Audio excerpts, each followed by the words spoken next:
наш институт в небольшом городе сегодня обладает уникальной базой.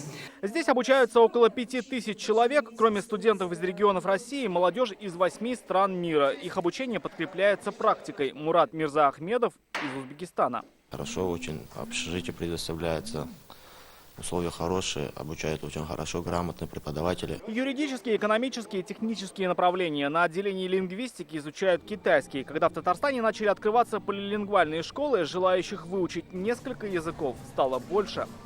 Учусь в кафедре татарской филологии. Мы изучаем татарский язык, английский язык, также литературу. В дальнейшем я планирую стать учителем татарского языка и английского языка.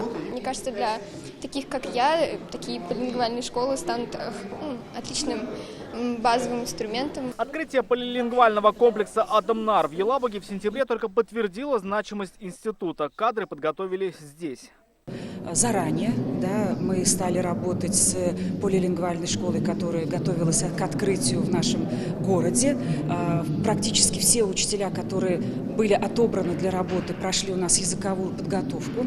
И эту работу мы продолжаем. Таким образом, здесь формируется своеобразный кластер многоязычного образования. В городе действует Елабужский институт КФУ. В институт приходят студенты из университетской школы, которые потом преподают в Адамнар. При институте работает Дом научной коллаборации ДНК. Открылся по национальному проекту образования. Здесь учатся порядка 400 детей разных возрастов. Их учителя – студенты. Образовательная робототехника позволяет изучать разные предметные области, физику, биологию и так далее, и проводить какие-то научные исследования. Елабуга веками считалась городом учителей. И сейчас созданная образовательная система только подтверждает его статус. Рамиль Шайдуллин, Шатаюбов, Рамиль Закиев, ТНВ, Елабуга.